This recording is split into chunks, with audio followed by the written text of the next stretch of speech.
Our devotional thought from the Old Testament today comes from Genesis, our reading of when Shechem raped Dinah. And our theme is this: sin confuses the human brain. Let me say that one more time. Sin confuses the human brain. Now, I want you to notice the grossness and flagrancy of this sin. In Genesis 34, verse 2, it says, "But when the local prince Shechem, son of Hamor the Hivite, saw Dinah, he seized her and raped her." So notice, seized and raped. There was no participation. There was no mutual consent. He seized her and raped her. This was a violent act. And then after he seized her and raped her, notice what he did. In verse 26, it says, "Including Hamor and his son Shechem, they killed them with their swords, then took Dinah from Shechem's house and returned to their camp." So she was seized, raped, and then, forgive me for lack of a better term, abducted. Yeah, she was abducted. She wasn't allowed to go back to her family. She was taken to Shechem's house and held there. So all of this violence perpetrated on Dinah.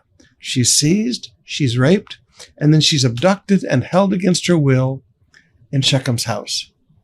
Now, after he does all of that, look at verse 3 of Genesis 34. "But then he fell in love with her, and he tried to win her affection with tender words." Now, wait a minute. You have raped this woman. You have ripped her clothes off. You have used your strength violently against this woman, sexually molested her, raped her, and abducted her. And then when you get her in your home, you try to use tender words to win her affection? Excuse me? Are you brain dead? See, this is how bad sin confuses the human brain. But it goes on. Look at verse 11. "Then Shechem himself spoke to Dinah's father and brothers." Now listen to what he says. Now remember, he has seized her, raped her, and abducted her. Listen to what he says to her father and her brothers. Quote, verse 11, "Please be kind to me and let me marry her," he begged. "I will give you whatever you ask." Grabe talaga.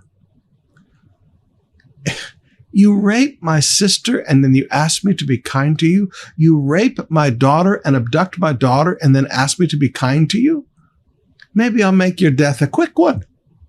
Now, guys, please, you're thinking that in your mind.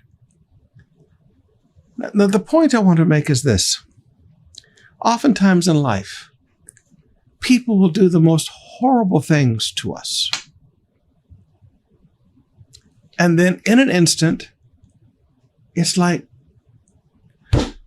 they then want us to be nice to them.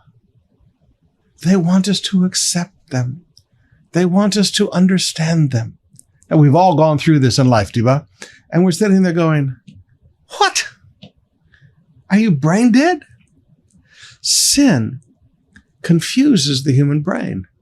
Sin seems to remove the very thought of consequences from people's minds. This guy has seized this girl, raped this girl, abducted this girl, and then wants to win her affection and wants her mom, her dad, and her brothers to be kind to him. I see this many times in life. I see people doing horrible, despicable things, and then they want you to be kind and sweet and nice to them, as if they've forgotten what they've just done. Sin confuses the human brain. It removes the very thought of consequences. Don't be manipulated by it.